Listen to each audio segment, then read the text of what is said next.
أعوذ بالله من الشيطان الرجيم. بسم الله الرحمن الرحيم. ولا تهنوا ولا تحزنوا وأنتم الأعلون إن كنتم مؤمنين. وقال الله تبارك وتعالى في مكان آخر: ألم تر كيف فعل ربك بأصحاب الفيل. قال النبي صلى الله تعالى عليه وسلم: ما أنا عليه وأصحابه. صدق الله العظيم وصدق رسوله النبي الأمين الكريم، ونحن على ذلك لمن الشاهدين والشاكرين والذاكرين والصابرين، والحمد لله رب العالمين. قال الله تبارك وتعالى في شأن حبيبه المصطفى ورسوله المجتبى صلى الله تعالى عليه وسلم: إن الله وملائكته يصلون على النبي يا أيها الذين آمنوا صلوا عليه وسلموا تسليما. اللهم صل على سيدنا شفيعنا مولانا محمد معد الجود والكرم، منبع العلم والحلم والحکم، وآلہ واصحابہ وبارک وسلم. نبی اور آل نبی پر پھر ایک مرتبہ آواز بلند درود پاک پڑھیں. اللہم صل علی سیدنا شفیعنا مولانا محمد افضل صلواتک وعدد معلوماتک وبارک وسلم. صلاۃ و سلام علیک یا رسول اللہ صلی اللہ تعالی علیک وعلی آلک واصحابک وازواجک وذریاتک واہل بیتک اجمعین.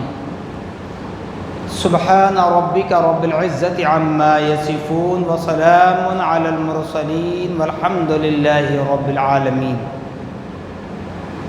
الحمدللہ، تمام تعریفیں اس ذات اقدس کے لیے ہیں جو سارے عالموں کا پروردگار ہے، جس نے ساری کائنات کو پیدا فرمایا، ساری کائنات کو روزی دے رہا ہے، میدان محشر کا مالک و مختار ہے.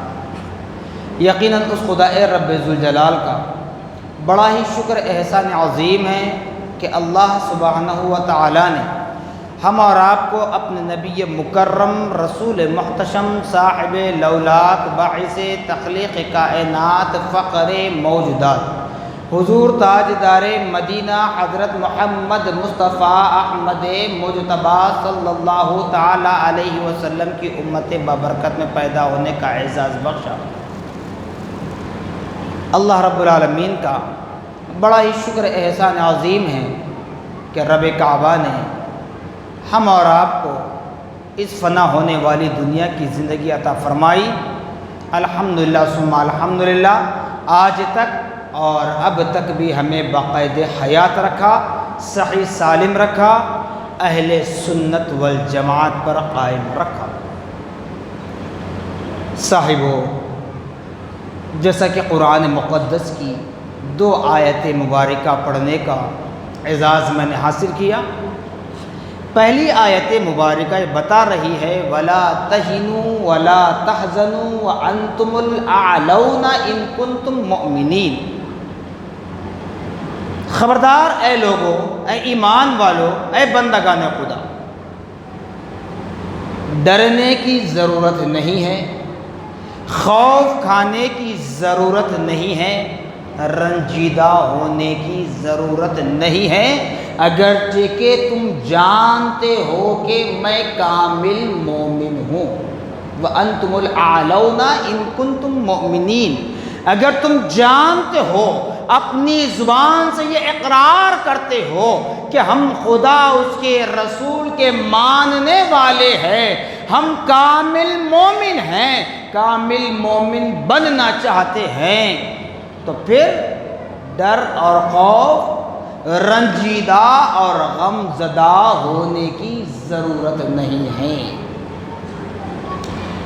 دوسری آیت مبارکہ جو میں نے پڑھی، پارے 30 سورہ فیل کی آیت ہے، الم تر کیف فعل ربک باصحاب الفیل۔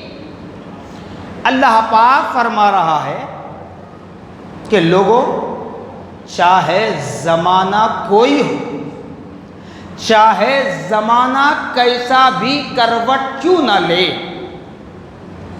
جیسے عربی کا مقولہ ہے، نسلاً بعد نسل قرناً بعد قرن، زمانے کے بعد زمانہ آئے گا، نسل کے بعد نسل چلے گی، لیکن قرآن کیا فرما رہا ہے کہ لوگوں، ہمیشہ تم اپنے معبود حقیقی یعنی اللہ رب العالمین کے دین اسلام پر ثابت قدم رہو، اللہ پاک کی وحدانیت بیان کرتے رہو، پیارے آقا محمد الرسول اللہ صلی اللہ تعالی علیہ وسلم کی رسالت کا تذکرہ کرتے رہو، چاہے زمانہ کیسا بھی کروٹ کیوں نہ لے۔ میں نے بارہا کہا، حضور اکرم صلی اللہ تعالی علیہ وسلم کی شان میں جب بھی بے ادبی ہوتی ہے، جب بھی گستاخی ہوتی ہے،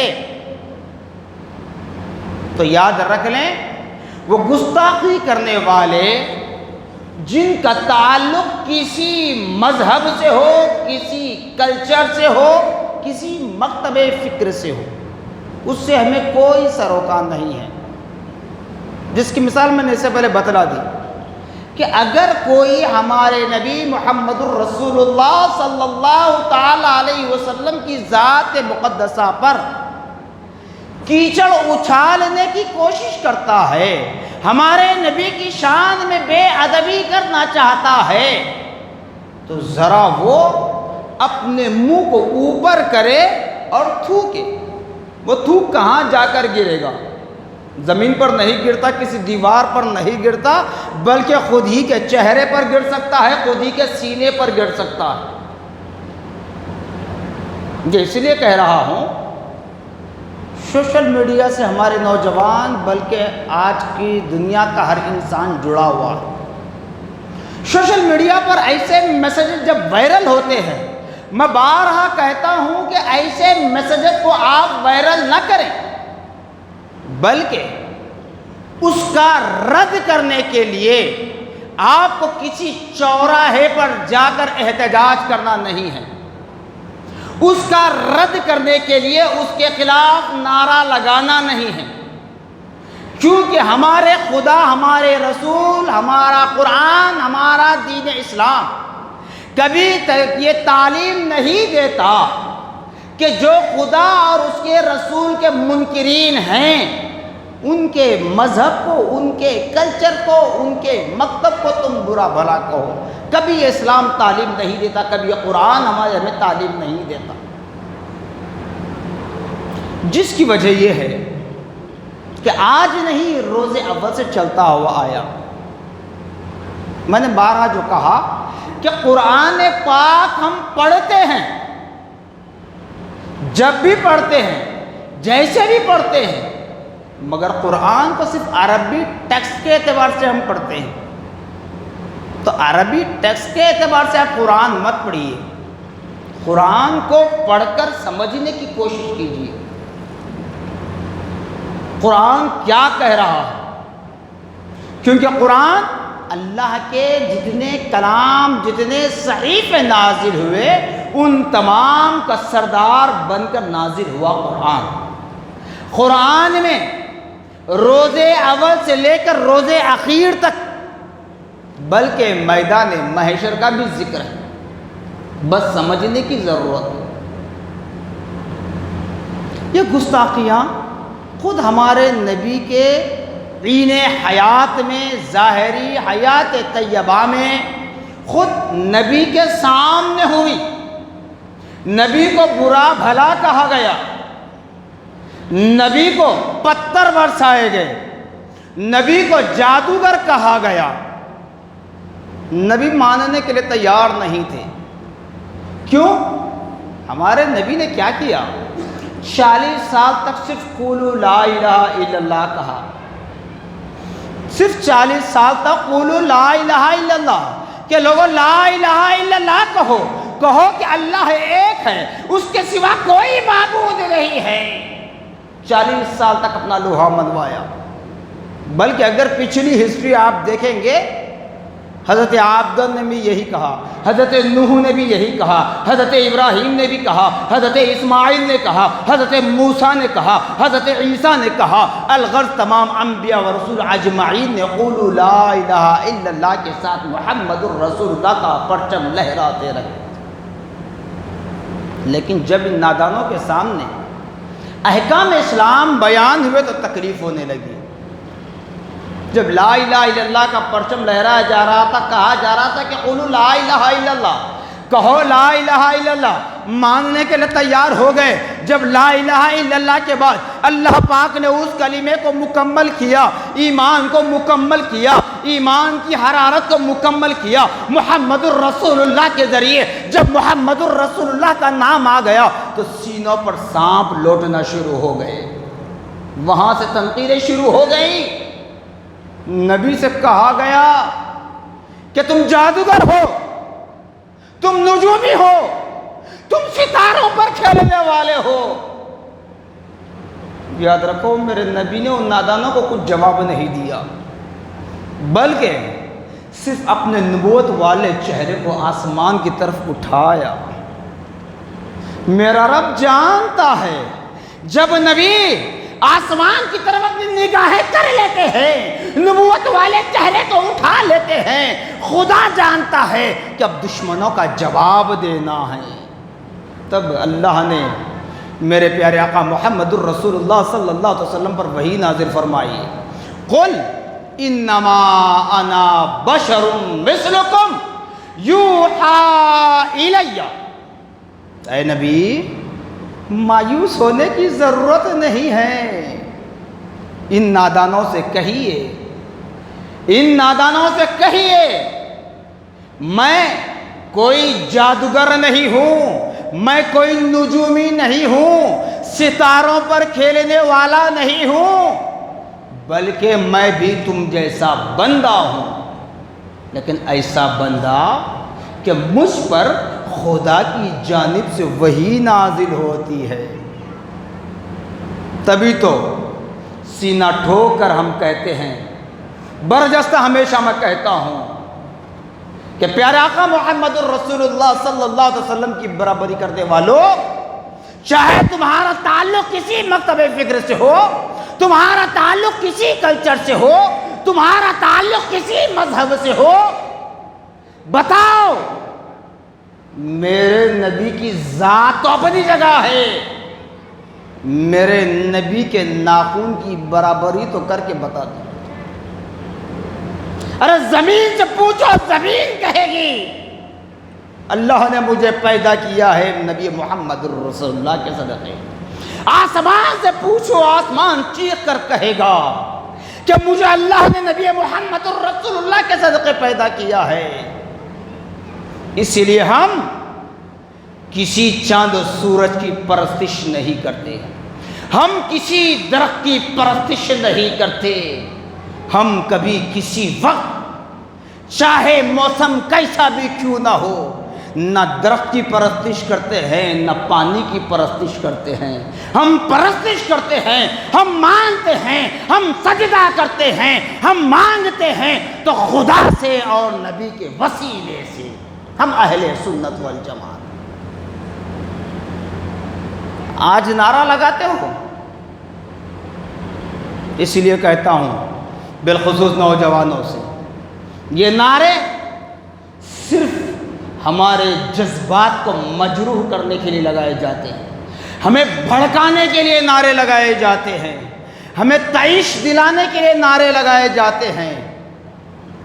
چونکہ سیاسی ماحول گرم ہے، سیاست کرنا مقصد نہیں، سیاسی بات کرنا مقصد نہیں ہے، بلکہ حالات ملک کے جو چل رہے ہیں وہ سیاسی ماحول گرم ہے۔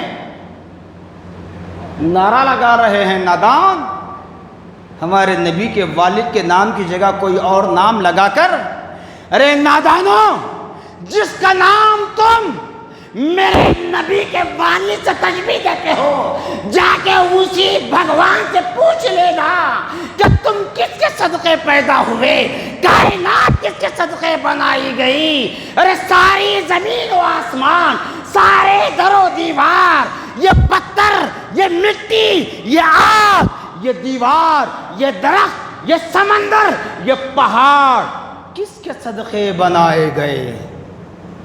جس پتھروں کو تم مانتے ہو وہی پتھر جب میرے نبی کا گزر ہوتا چٹانوں سے آواز آتی، الصلاۃ والسلام علیک یا رسول اللہ۔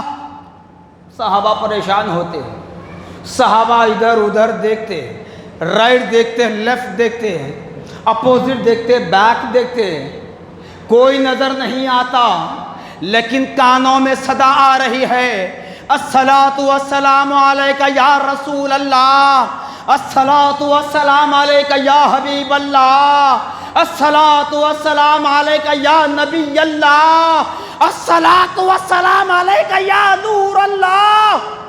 یہ صدا بلند ہوتی ہے، صحابہ دیکھتے ہیں، ندا دینے والا نظر نہیں آتا، ماجرا سمجھ میں نہیں آتا۔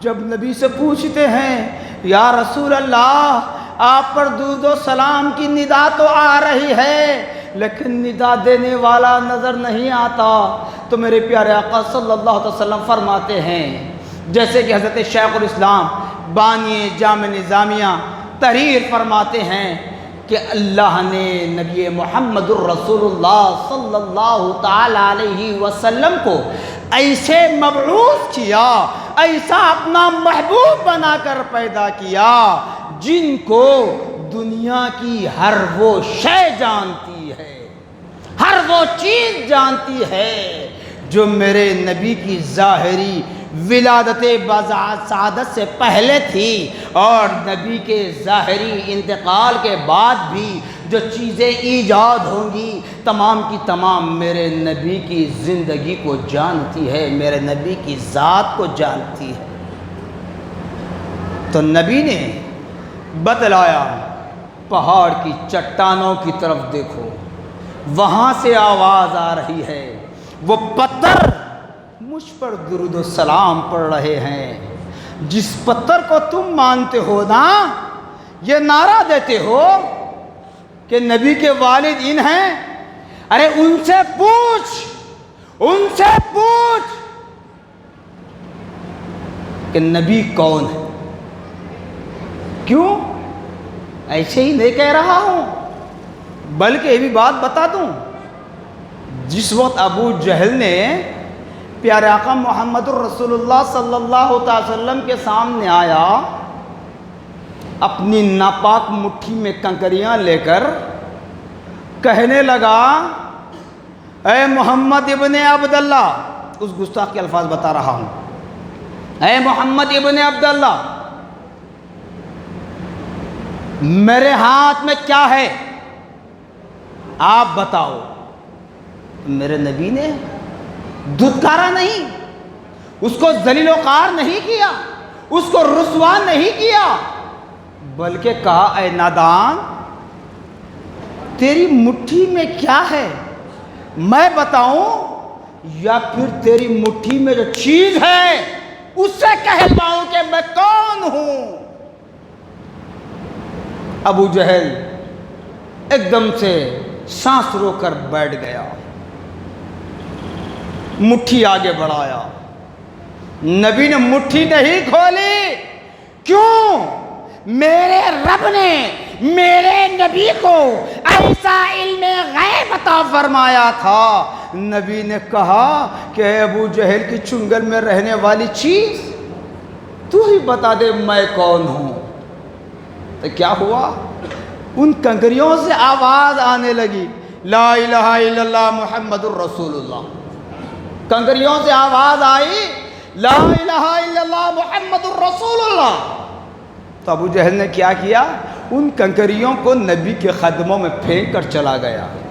یہ ان کنکریوں کی خوش قسمتی تھی کہ نبی کے قدموں میں جگہ مل گئی، کیونکہ وہ نبی کے چاہنے والے تھے۔ تو اس لیے اے ایمان والو، نبی پاک صلی اللہ علیہ وسلم سے سچی محبت کرو، چاہے کچھ بھی ہو جائے، چاہے سر چھپانے کے لیے سایہ نہ ملے، بدن ڈھانکنے کے لیے کپڑا نہ ملے، پیڑ بھرنے کے لیے کھانا نہ ملے، پیاس بجھانے کے لیے پانی نہ ملے، جان جاتی ہے تو پرواہ مت کیجئے گا، بس نبی سے محبت کا رشتہ جوڑے رکھیں تو نبی کے قدموں میں جگہ مل جائے گی۔ تو آج نبی کی شان میں بے ادبیاں کرتے ہو، میں مطلق کہہ رہا ہوں، چاہے کسی کا تعلق کسی مذہب سے، کسی کلچر سے، کسی مکتب سے ہو، نبی کی شان میں بے ادبی کرتے ہو، مانتے ہیں ہم کمزور ہیں، ناتواں ہیں، مطلب یہ نہیں دنیا کی طاقت سے کمزور نہیں ہیں، دنیا کے سامنے ناتواں نہیں ہیں، خدا کی قدرت کے سامنے کمزور ہیں، خدا کے جلال کے سامنے ہم کمزور ہیں۔ تو ہم کیا کریں؟ حضور اکرم صلی اللہ تعالی علیہ وسلم کے دادا جان حضرت عبد المطلب رضی اللہ تعالی عنہ کے اس واقعے کو یاد کریں جو سورہ فیل میں ہے، ذکر کیا گیا، الم تر کیف فعل ربک باصحاب الفیل۔ لوگو، کیا تم نے نہیں دیکھا اصحاب فیل کے ساتھ کیا ہوا؟ کیا ہوا؟ فیل کہتے ہیں ہاتھی کو، ہاتھی والے، اصحاب فیل ہاتھی والوں کی ایک بڑی جماعت آئی باری بھرکم، کس ارادے سے؟ خانہ کعبہ کو ڈھانے کی نیت سے۔ آتے ہی ابرہا جو بادشاہ تھا، سپہ سالار تھا، اس نے خانہ کعبہ کی حد بندی کرنے کے بعد حضرت عبد المطلب رضی اللہ تعالی عنہ کے بکریوں کے ریوڑ کو اپنے قبضے میں لے لیا، بکریوں کے مندے کو اپنے قبضے میں لے لیا۔ مندہ 100 250 بکریوں کا ہوتا ہے، لیکن حضرت عبد المطلب رضی اللہ عنہ کے پاس بہت سی بکریاں تھیں، پتہ جاتا ہے کہ مختلف روایتیں ہیں ہزاروں بکریاں تھیں۔ ان تمام بکریوں کو ابرہا بادشاہ نے، ظالم نے اپنے قبضے میں لے لیا۔ جیسے عبد المطلب رضی اللہ عنہ کو اطلاع ملی تو وہ آئے، ابرہا سے کہنے لگے، کیا کہے صاحب؟ اے ظالم، تو جو نیت سے آیا ہے وہ اپنا کام کر لے، تو جو چاہے کر لے، لیکن میری بکریاں چھوڑ دے۔ کون کہہ رہے ہیں صاحب؟ نبی پاک صلی اللہ علیہ وسلم کے دادا حضرت عبد المطلب رضی اللہ تعالیٰ عنہ، میری بکریاں چھوڑ دے۔ اپنی بکریوں کو اکٹھا کیا تو اس وقت ابرہا نے کہا کہ اے عبد المطلب، کیا تمہیں خانہ کعبہ کی حفاظت کا ڈر نہیں ہے؟ میں تمہارے کعبے کو ڈھانے کے لیے آیا ہوں۔ تو حضرت عبد المطلب نے کہا وہ بات کی بات ہے، پہلے میری بکریاں چھوڑ دے۔ جب اس نے چھوڑ دیا، آرزودہ ہو کر سوچنے لگا مجھے موقع اچھا مل گیا، عبد المطلب جو خانہ کعبہ کے متولی ہے وہ بھی چھوڑ کر جا رہے ہیں، مجھے اچھا موقع ہے، میں قبضہ کر لوں گا، میں فلاں کر دوں گا، نعوذ باللہ معاذ اللہ استغفر اللہ اعاذ باللہ۔ تو حضرت عبد المطلب رضی اللہ تعالیٰ عنہ نے اپنی بکریوں کو جمع کر کے اپنی گھر کی جانب کر دیا۔ اس کے بعد خانہ کعبہ میں داخل ہوئے، 2 رکعت صلاۃ الحاجت کی نیت سے نماز پڑھی۔ نبی نے کیا فرمایا؟ اے لوگو، مومن کا ہتھیار نماز ہے، مومن کا ہتھیار اس کا سجدہ ہے، مومن کا ہتھیار اس کی دعا ہے۔ تو حضرت عبد المطلب رضی اللہ تعالیٰ خانہ کعبہ میں داخل ہو کر 2 رکعت صلاۃ الحاجت کی نیت سے نماز پڑھی۔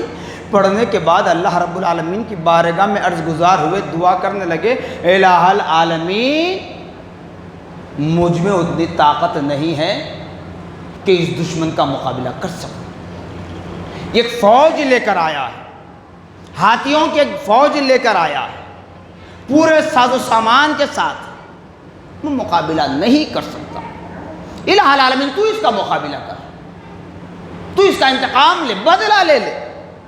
جب دعا کر کے حضرت عبد المطلب رضی اللہ عنہ باہر نکلنا تھا، ابرہا خانہ کعبہ پر چڑھائی کرنے لگا، ہاتھیوں کو لے کر چڑھنے لگا۔ اب بتائیے ہاتھیوں کے سامنے کون مقابلہ کر سکتا ہے؟ اب ہاتھی پر سوار ہو کر یہ مقابلہ کرنے کے لیے تیار ہے؟ تو ہوا یہ، جیسے ہی وہ خانہ کعبہ کے قریب پہنچا، خانہ کعبہ کی عمارت کو دھکا دینے کے قریب تھا، بڑے لوگ کہتے ہیں نا اللہ کی لاٹھی میں آواز نہیں ہے، اللہ کے پاس دیر ہے اندھیر نہیں ہے، دیر سے کام ہوتا ہے لیکن صحیح کام ہوتا ہے۔ تو حضرت عبد المطلب رضی اللہ عنہ تو نکل چکے تھے، اب رہا وہ ظالم خانہ کعبہ کو جب ڈھا رہا تھا، قریب آ چکا تھا، اللہ پاک نے ابابیل جیسے چھوٹے چھوٹے پرندے، جیسے آج کے اگر پرندوں کی بات کر لیں تو چڑی، طوطا، مینا میں کتنی طاقت ہوتی ہے، اب وہ طوطا، مینا، چڑی، ان کی چونچ میں کتنے کنکریاں آ سکتی ہیں۔ طیرن ابابیل، قرآن ذکر کر رہا، سورہ فیل پورا ہے، تفصیلات میں گہبر سے مختصر بتا رہا ہوں۔ ابابیل جیسے چھوٹے چھوٹے پرندوں کو اللہ پاک نے اپنی قدرت کاملہ سے نازل کر دیا، ہوا میں اڑتے ہوئے آئے، ہاتھی والوں پر وہ ابابیل جب اپنی چونچوں سے کنکریاں گراتے تو آج کا تمہارا بارود، آج کا تمہارا میزائل، آج کا تمہارا راکٹ، آج کا تمہارا کوئی بم اتنی طاقت نہیں رکھ سکتا۔ ابابیل جیسے پرندوں نے جب قدرت خداوندی سے اپنی چونچوں سے چھوٹی چھوٹی کنکریاں جب ان پر برسانے لگی، فَجْعَلَهُمْ كَعَصْفٍ مَّأْكُولٍ، سارے کے سارے ہاتھی، ساری فوج خاک ہو کر زمین پر گر گئے۔ فَجْعَلَهُمْ كَعَصْفٍ مَّأْكُولٍ۔ تو یہ ہم ایمان والوں کے اندر ایسی طاقت پیدا ہونا چاہیے، ہماری زبانوں میں ایسا اثر پیدا ہونا چاہیے۔ میں ہمیشہ کہتا ہوں جب بھی اسلام کے نام پر، قرآن کے نام پر، دین اسلام جیسے مذہب کے نام پر مساجد، مدارس، درگاہیں، خانقاہیں، ان پر جب بھی حرف آتا ہے بے حرمتی ہوتی ہے، کہیں نہ کہیں کسی نہ کسی اعتبار سے اس کا ذمہ دار مسلمان ہے، کسی اعتبار سے۔ میں نعوذ باللہ کسی پر تہمت نہیں باندھ رہا ہوں۔ کیسے؟ جیسے میں نے بارہا کہا، اب اس کو اس لیے دوبارہ ریپیٹ کرنا پڑ رہا ہے کہ کل رات میں نے یوٹیوب پر ایک لنک آئی تھی میرے پاس، اس کو دیکھا تو سیاسی پارٹی کا جلوس جا رہا ہے، وہاں پر یہ نعرہ لگایا گیا، نبی پاک صلی اللہ علیہ وسلم کے والد کے نام کو ان کے بھگوان کا نام دیا جا رہا ہے، جبکہ تاریخ گواہ ہے کسی مسلمان نے کسی ملک میں، کسی ریاست میں، کسی کنٹری میں کسی غیر مذہب پر انگلی نہیں اٹھائی، ظلم برداشت کیے۔ ہمارے اسلاف، ہمارے اکابرین نے سروں کا نذرانہ پیش کیا، اپنا خون بہا دیا، اپنی آل اولاد کو کٹوا دیا، اپنے بچوں کو قربان کر دیا دین اسلام کے نام پر، لیکن کسی کو برا بھلا نہیں کہا۔ اور یہ نادان آج ہمارے نبی پر طرح طرح کی گستاخیاں کرتے ہیں، تو یہ اس کی وجہ یہ بن رہی ہے۔ یاد رکھ لیں، میں ہمیشہ کہتا ہوں جب بھی ایسے مواقع آتے ہیں، آپ کے معاملات جو کچھ بھی ہوں اپنے درمیان سولف کر لیں، اپنے درمیان، کورٹ کچہری، دنیا کی عدالت کو جا کر اپنا کچرا نہ کریں۔ جیسے نکاح کرتے ہیں تو قاضی یاد آتا ہے، نکاح کرتے ہیں تو خطبہ نکاح کے لیے پیشمام یاد آتا ہے، خطیب یاد آتا ہے، پیر و مرشد یاد آتے ہیں، تو پھر جب طلاق خلا کا معاملہ آئے تو کورٹ کچہری کیوں؟ ان بڑوں کے سامنے بیٹھ کر اپنے مسائل حل کیوں نہیں کرتے؟ بتائیے، اسلام میں جو نکاح کا فریضہ ہے کیا وہ صرف ایک کورٹ میرج ہے جو ان کے پاس فیصلے کے لیے آپ جایا کرتے ہیں؟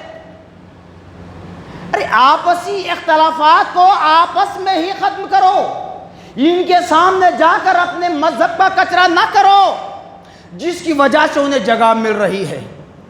ہم اگر متحد نہیں رہیں گے تو لوگ ہمیں اسی طرح کچلتے جائیں گے۔ خدا را مساجد، مدارس، درگاہیں، خانقاہیں یہ اسلام کے قلعے ہیں، اس کی حفاظت کریں۔ یہ ملت کا اثاثہ ہے، یہ ملت کا اثاثہ ہے، اس کی قدر کریں۔ مسجد بنانا بڑا کام نہیں ہے، مدرسہ بنانا بڑا کام نہیں ہے، جو ہیں اس کی حفاظت کرنا، اس کی سیفٹی کرنا یہ بڑا کام ہے۔ جیسے علامہ اقبال نے کہا تھا، مسجد تو بنا دی شب بھر میں ایمان کی حرارت والوں نے، مسجد تو بنا دی شب بھر میں ایمان کی حرارت والوں نے، من اپنا اتنا پاپی تھا برسوں میں نمازی بن نہ سکا۔ تو اس طرح نہ بنے، کامل مومن بنے، اسلام پر ڈٹے رہیں، نبی پاک صلی اللہ علیہ وسلم کے نام پر اپنے آپ کو قربان کرنے کے لیے تیار رہیں، نبی کے دامن سے وابستہ رہیں۔ اگر دنیا میں کامیابی چاہتے ہو، سکرات کے وقت بآسانی روح پرواز کرنا چاہتے ہو، خبر میں منکر نکیر کے سوالات کے جوابات میں آسانی چاہتے ہو، میدان محشر میں نبی پاک صلی اللہ علیہ وسلم کے قدموں میں جگہ چاہتے ہو، فیصلہ جنت کا چاہتے ہو، پیارے آقا صلی اللہ علیہ وسلم سے محبت کا رشتہ جوڑے رکھے، اللہ رب العالمین سے اس کا فضل، اس کا خیر مانگتے رہیں، نبی کے وسیلے سے، چاہے ایسی گستاخیاں کرنے والے کتنے بھی کیوں نہ پیدا ہوں، آپ کو ضرورت نہیں ہے چوراہوں پر جا کر احتجاج کریں، دھرنا دیں، یا اس واٹس ایپ پر جو فیس بک پر، یوٹیوب پر جو میسیج آتے ہیں اس میں گالی گلوچ لکھیں، یا پھر ان کے مذہبی رہنماؤں پر کچھ انگشت نمائی یعنی غلط الفاظ کا استعمال کریں۔ یہ ہماری ایمانی علامت نہیں ہے، بلکہ ہماری ایمان کی حرارت یہ ہے، ہمارے ایمان کی علامت یہ ہے کہ ہم اللہ پاک سے دعا کریں، چونکہ ہم اللہ کے جاہ و جلال کے سامنے کمزور ہیں۔ جس طرح ہمارے نبی کے دادا حضرت عبد المطلب رضی اللہ تعالی عنہ نے اللہ کی بارگاہ میں دعا کی تھی، اس طرح دعا کریں تاکہ ان نادانوں کو کیفر کردار تک پہنچایا جا سکے۔ جزاکم اللہ خیر جزا، وآخر دعوانا الحمدللہ رب العالمین۔